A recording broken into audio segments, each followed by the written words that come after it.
So Michael Keaton did a movie in 1990 called Pacific Heights, where he was a tenant renting out a room in a San Francisco home, and he was a tenant from hell, and he was tearing up all the shit in the house.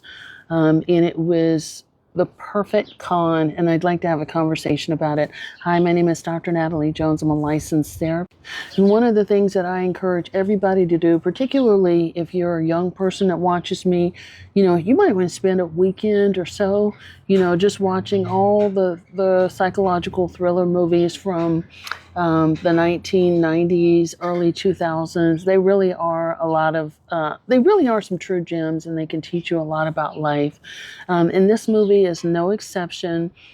And this movie, I'll get into it, but essentially the premise of the movie is he is a con man, and he devises a con to move into someone else's home and basically take over their home. Essentially, he becomes a squatter, and as many of us know, there's such a thing as squatters' rights now, and that is taking the U.S. by storm. It's one of the reasons that Dr. Jones probably has gray hair and would never consider renting out property ever again. But also, it's an absolute nightmare for anyone who owns property. For anyone who owns property and you're trying to make a profit off of it by renting it out and doing all the things, here, in California is a major thing where people can absolutely move into your home without a lease, and they are entitled to your home and can live there, and they actually have rights, and they cannot just be easily kicked out of your home. Not only that, they can tear up your home from top to bottom, and you basically are left with nothing but a shell of the place where you used to live. It is one of the biggest scams of the century, and I don't think a lot of people are talking about it. In addition to squatters taking over your home, there are people who are committing deed fraud, which is also another popular thing that's happening in many states, where someone is walking in to the clerk's office and is taking over your deed. And it's a very simple process, unfortunately, in many states. And then you have to go to court and fight to get your property back. You can be evicted. I've even seen a story, where I think a woman's, an elderly couple's grandson did it, and they were evicted. I mean, this is a couple that was in their 90s that was evicted from their own home. Everything that you and your family have worked for are easily taken over and destroyed, and can be destroyed in a matter of minutes by someone who just doesn't care. And then if you do happen to, win in court or things like that, they get mad at you for forcing you, because you forced them to leave your property, and they're going to destroy everything on the way out. And even if you have someone, if you have tenants, because the other thing is you can have tenants that pay for a while and then they fall behind on their payments. And a lot of people found this out very recently during COVID, where people just stopped paying their rent during COVID, at least here anyway. I'm not sure how it works in other states.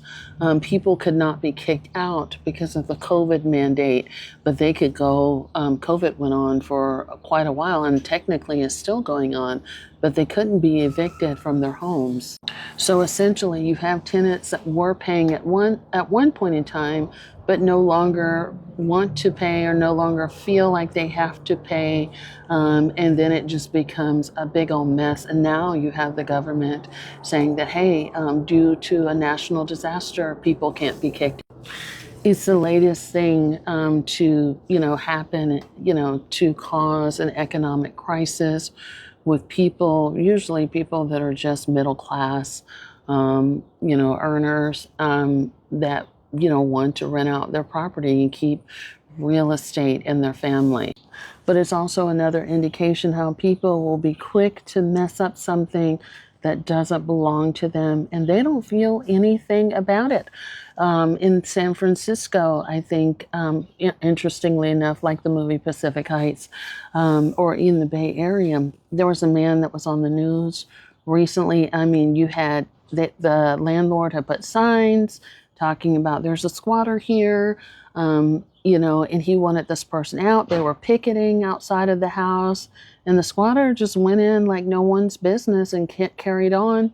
There's also another man who is now making a living doing this, who's making a living getting squatters out of your home using some non-traditional methods of getting people that you don't want in your home out.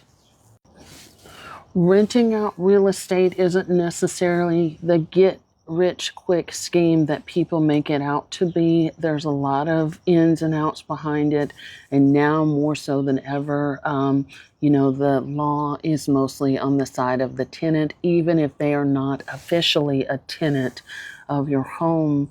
It is very easy to run a scam. Sometimes people are so savvy at running the scam and staying rent-free for many years. So, in all actuality, I want to wish you well if you do rent out property or your home. But the other aspect of it is a lot of people who rent out property, they're not necessarily renting out their property. It's a lot different when it's yours. But anyway, go figure. So good luck to you if this is a venture that you decide to go down, decide to explore. And I would love to hear your stories about renting out property, and on and on. But definitely go check out the movie Pacific Heights if you haven't already, and let me know what you think there. Thanks so much.